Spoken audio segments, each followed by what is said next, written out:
Hello and welcome. Before we begin, feel free to subscribe and let us know in the comments. Where are you watching from, and how are you feeling today? Your presence here truly matters.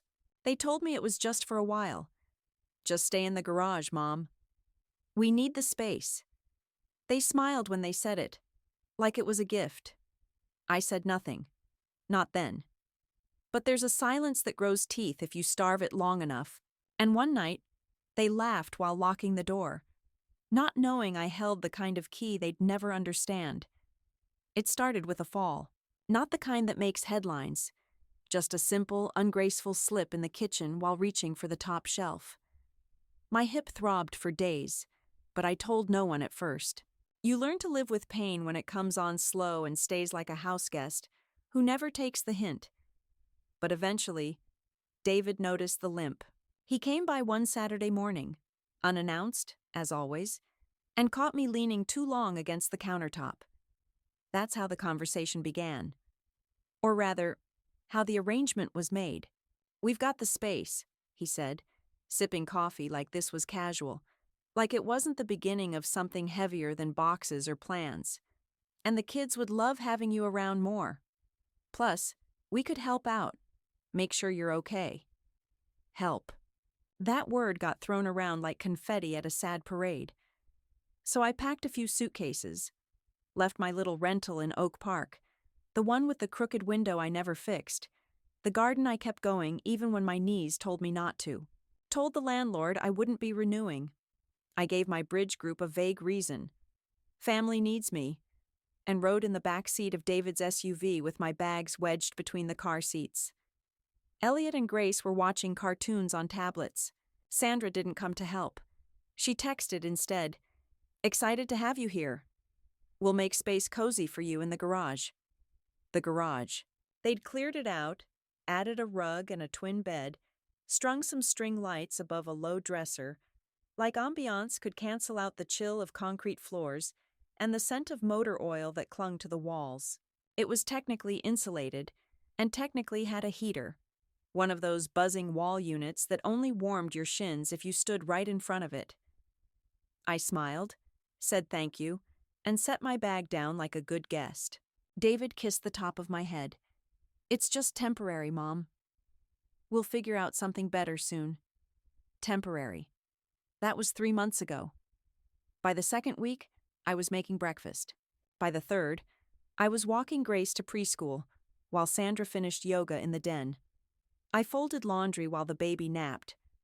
I kept track of which snacks Elliot couldn't eat because of his mystery allergy, and which days the trash went out. No one asked. It was just assumed. The garage became mine in name only. It doubled as a storage room, a place for broken toys and outgrown coats. I found a mousetrap behind the mini fridge. I didn't complain. One evening, Sandra asked if I could just keep an eye on things that weekend while they drove to Milwaukee for a wedding. "It'll be easy," she said, like I was booking a dentist appointment, not babysitting for 2 whole days. "You'll have the kids Saturday and Sunday. We'll leave snacks.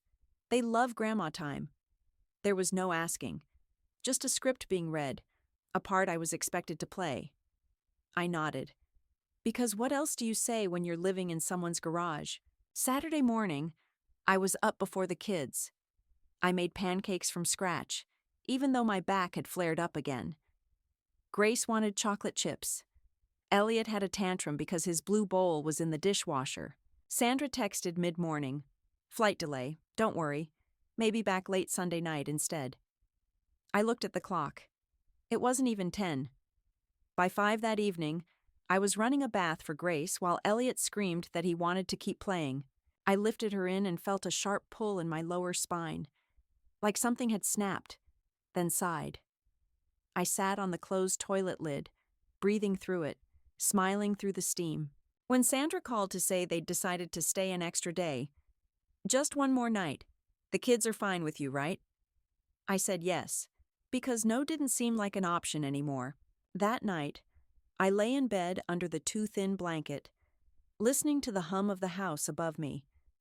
The dishwasher, the occasional laughter from the living room TV, all the sounds of a life I used to be part of, but now only orbited. I curled onto my side and stared at the glow of the string lights, wondering how many more temporaries I could absorb before something in me finally gave out. But I didn't say anything. Not yet. Because part of me still wanted to believe that this was a chapter, not the whole book. It started with the alarm. I was trying to step out for a newspaper. That's all. Just a quiet Tuesday morning, before the sun had fully shaken the sleep from the sidewalks. I had my coat half zipped and one shoe on when I nudged the garage door open, and the world exploded in shrill mechanical panic.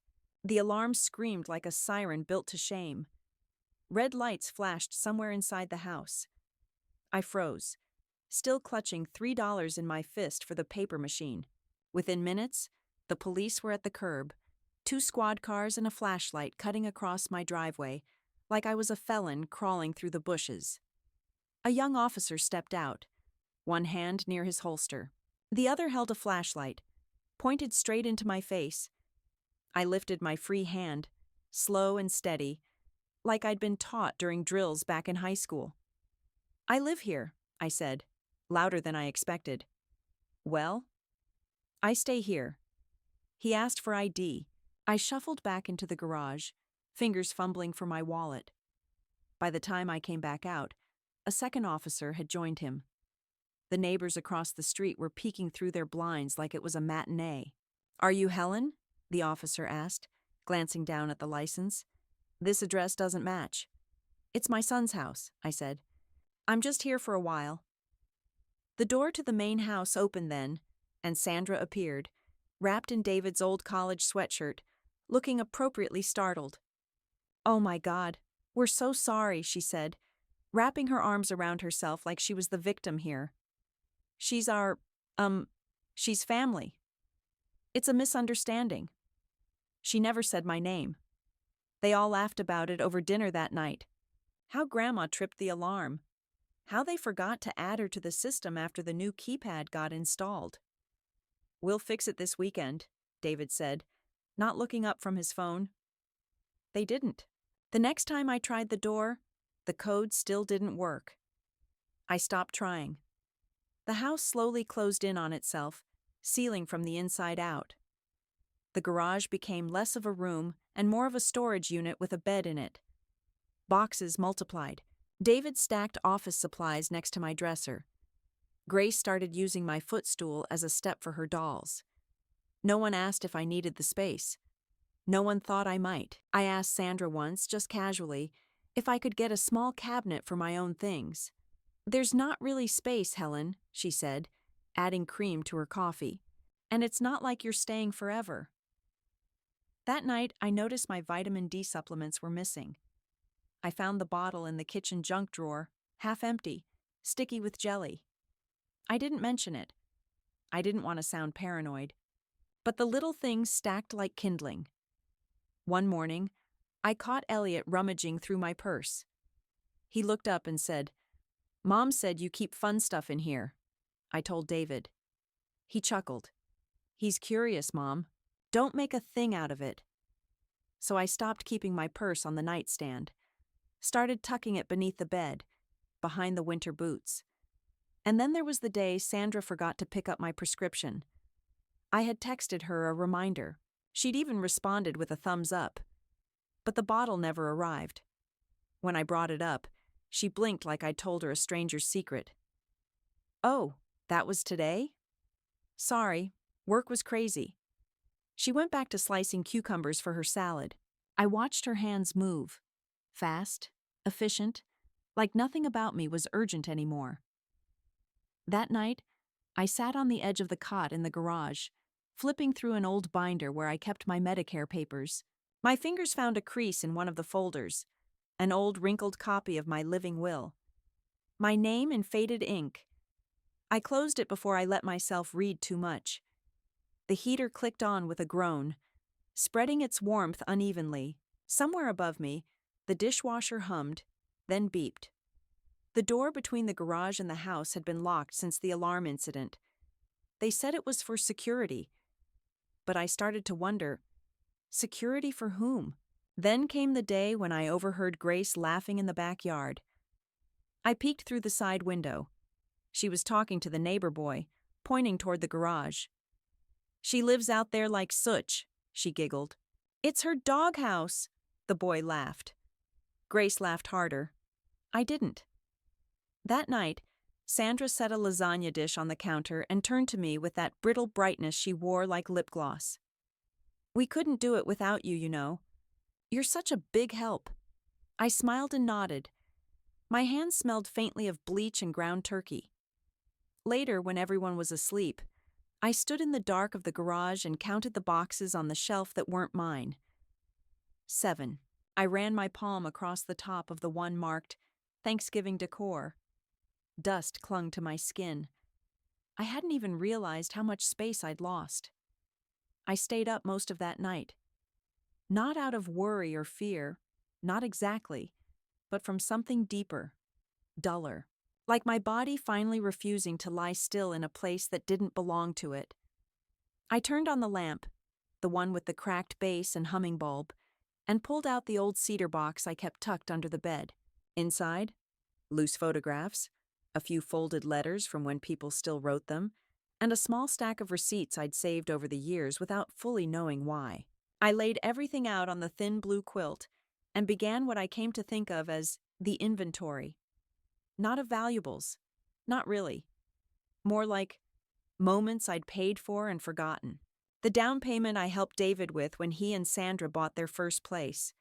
A little fixer-upper they stayed in for under 2 years. My name never appeared on anything, but I remembered the transfer slip like a memory etched in my bones. Then there was the tuition check for Grace's preschool, the emergency dental work, the plane tickets when Sandra's mother got sick and they just couldn't afford the trip. All of it there, in fading ink, paid for in pieces of me. Around midnight, I found something I hadn't looked at in years.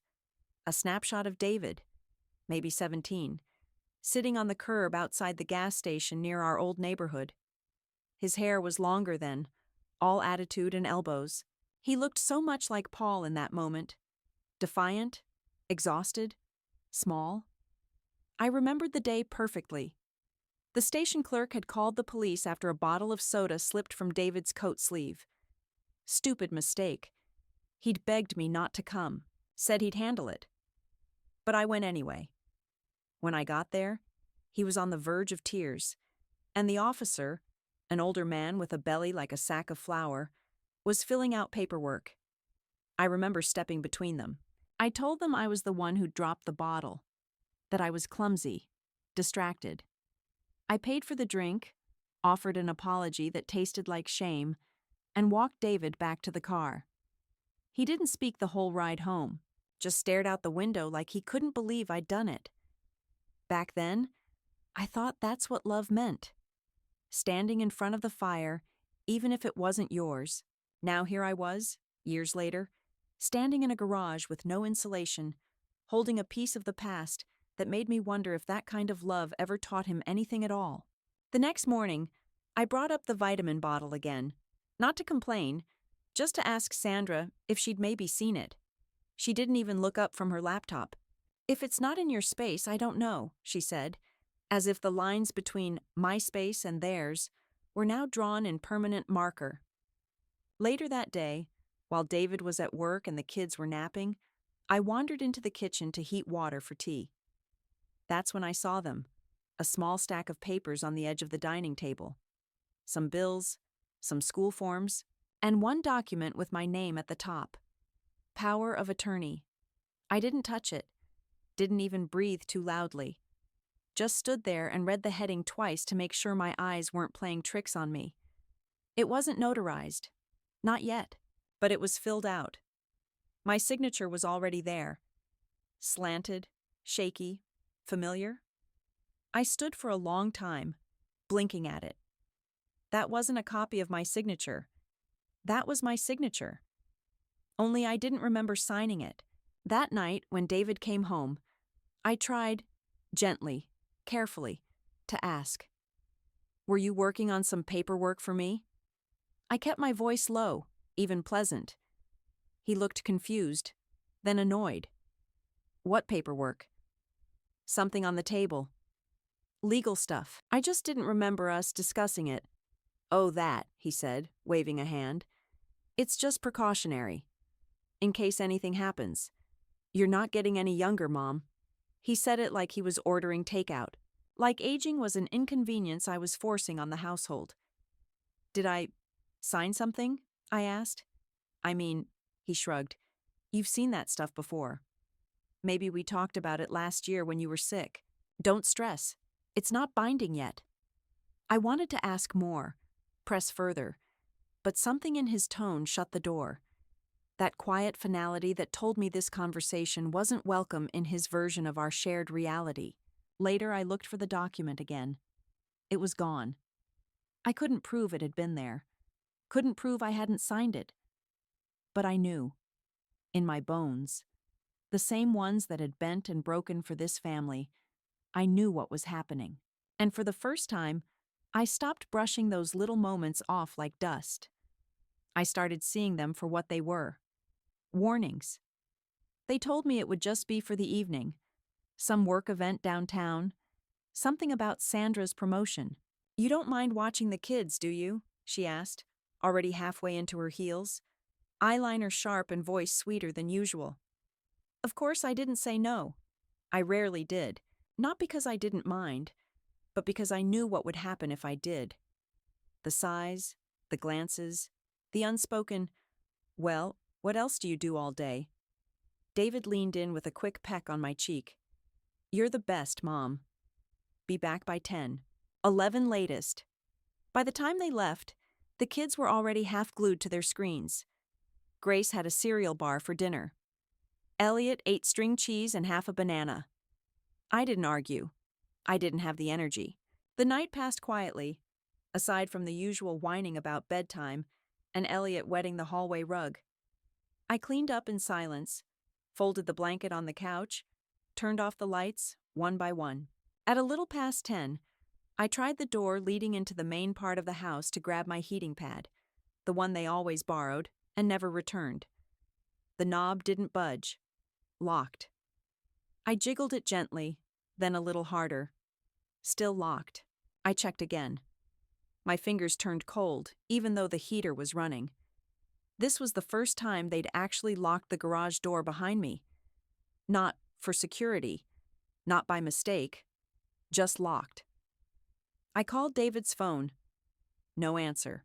Left a message, calm but clipped. Hey, it's Mom. Just noticed the inside door's locked. Could you give me a call when you're close? I waited 15 minutes, then 30. I texted Sandra. Delivered. Read no reply. I sat back down on the bed, the edge of it creaking in protest. The walls felt closer than usual, like the garage had inhaled and was holding its breath. Outside, I heard laughter. Not from the street, from behind the house. I peeked through the tiny garage window, the one so fogged with age you could barely make out shapes.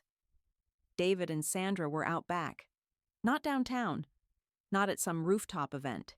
They were drinking wine with the neighbors, Mark and Jess from 2 doors down. I recognized Sandra's laugh even before I saw her lean into Jess, clutching her glass like a teenager. David was barbecuing. Grace ran across the grass barefoot, and Elliot sat in the toy Jeep I'd helped assemble last Christmas. Where's Grandma? I heard someone ask. Then Grace's little voice, sweet and crystal clear. She lives in the garage, like a pet laughter. Not cruel, not pointed, but laughter all the same. And that was it. I stood up slowly. My knees protested, but I didn't care. I slipped my shoes back on, zipped my coat, and opened the outer garage door, the one that led to the driveway. The night air hit me like a slap. It smelled of summer grass and lighter fluid. My breath came out in quick white bursts. There it was. Their SUV, parked halfway up the drive on a slight slope, the back end heavy with sporting gear and reusable grocery bags. The passenger door was open slightly. Elliot must have left it like that. I walked past it, then turned around. My hands were steady. I reached in, released the emergency brake, and stepped back. The car rolled silently, smooth, inevitable, gained speed just enough to knock over the mailbox at the foot of the driveway before settling crookedly into the front lawn with a satisfying thunk. A thud echoed from across the street as Mark jumped up, shouting something. Jess stood with her mouth open. David turned just as the car rolled its final inches, and I saw it. That moment, his face collapsed in on itself like a building losing power. He ran forward, barefoot, still holding a pair of tongs. "What the hell, Mom?" Sandra's voice pierced through next, shrill and cracking. "What did you do? Are you insane?" I didn't answer. Mark had already pulled out his phone. I wasn't sure if he was filming or calling the cops. Maybe both. "Call 911, Sandra said, pacing. "She's unstable." She could have hurt someone. The kids were outside. They weren't. They were inside by then, watching from the window. The sirens arrived faster than I expected. 2 officers stepped out, younger than they had any right to be. One stayed back to speak to Mark. The other approached me slowly. "Ma'am, are you all right?" he asked. "I'm fine," I said. "They locked me in their garage. I needed air." Sandra stormed over, waving her arms. "She's been acting strange. She doesn't remember things. She needs help." The officer held up a hand. "One moment, ma'am." I opened my purse and pulled out the folder I'd tucked there weeks ago. Medicare ID driver's license, a copy of my lease from before I moved in, and a photocopy of the power of attorney document, unsigned and unfiled, but not blank. I held it out. "I didn't sign this," I said. "I believe it was filled out without my consent." The second officer took it. Looked at me differently after that. Not like a crazy old woman. Like someone who'd come prepared. By the time the social worker arrived, a woman with tight curls and calm eyes, David was already pacing in tight circles, muttering. Sandra looked pale. The social worker asked if I wanted to file a statement. I nodded. She asked if I had somewhere else to stay. "I will," I said. I turned to David then. He looked up, startled, like he'd forgotten I was still capable of moving. "Where are you going?" he asked, as if the thought had never occurred to him. "Somewhere with a door I can open from the inside," I said. And I walked past them, past the broken mailbox and the crushed lawn and the neighbors' stunned silence.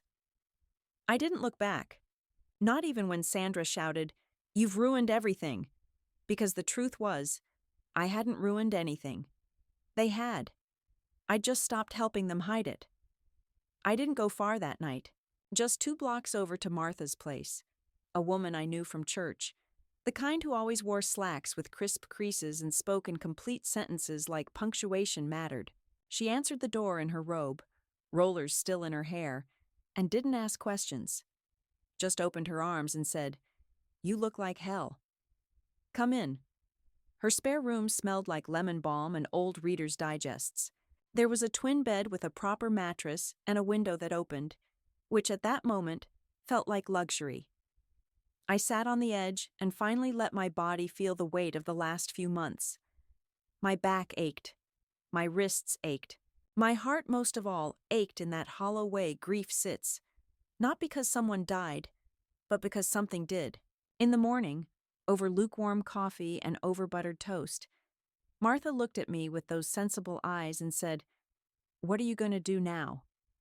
I didn't have a rehearsed answer. I just said, "Finish what they started." By noon, I'd called the number the social worker had scribbled onto the back of her card. Her name was Carly. She remembered me immediately, asked if I'd had time to think about options. I told her yes. I told her I wanted everything on record. The months of unpaid labor, the isolation, the locked door, the document I hadn't signed. "Do you believe there was financial exploitation?" she asked gently. "Yes," I said, "and not just of me." Because there was something else. A few weeks earlier, I'd overheard David on the phone in the kitchen, one of those late-night whispery calls he thought no one heard. He'd said something about Harold Jensen, an old neighbor, nursing home now. Same paperwork as Mom, David had said. Back at Martha's, I opened my notebook, the one I'd always kept tucked in my purse. Every check I'd written, every favor extended, every conversation that ended with, "I'll just put it on my card." My handwriting wasn't what it used to be, but it was clear enough. It told a story. A slow erosion of boundaries and respect, documented in ink and tired fingers. The next day, I took a bus into town, downtown, where the buildings were old enough to have memory and the sidewalks didn't pretend to be anything but cracked. I walked into the office of Harris & Cole, a law firm recommended by Carly. Miss Harris was in her 40s, with a calm voice and no wedding ring, which I liked immediately. She listened without interrupting. Her eyebrows never lifted in pity. I handed her the folder. The fake power of attorney, the bank statements, the list from my notebook. She flipped through it all like someone looking for puzzle pieces she already suspected were missing. "You have a strong case," she said. "It's not criminal, yet. But we can make sure they never have access again. And we can file for a formal injunction against any future claims on your behalf." "Do it," I said. My voice surprised even me. That same afternoon, I called the bank. I revoked all shared access, opened a new account under my name only, moved what was left of my savings. Not much, but enough to get me away. The young man on the other end of the line stammered a little when I explained why. "Wow," he said. "Sorry, ma'am." "Don't be," I said. "It's not your fault I waited this long." That evening, as the sun dipped behind the broken line of rooftops, I stopped by a tiny rental office near the park. The kind of place where everything still happens on paper. The woman behind the desk, Pam, had a gap between her teeth and wore sneakers with her suit. I told her what I was looking for. She nodded and said, "I think I've got just the thing." 2 days later, I signed the lease on a one-bedroom apartment at the edge of town. Nothing fancy, but clean. Mine. The first thing I unpacked was the little ceramic lamp from my old place in Oak Park, the one I kept even after Sandra said it clashed with the decor. I plugged it in. The light worked on the first try.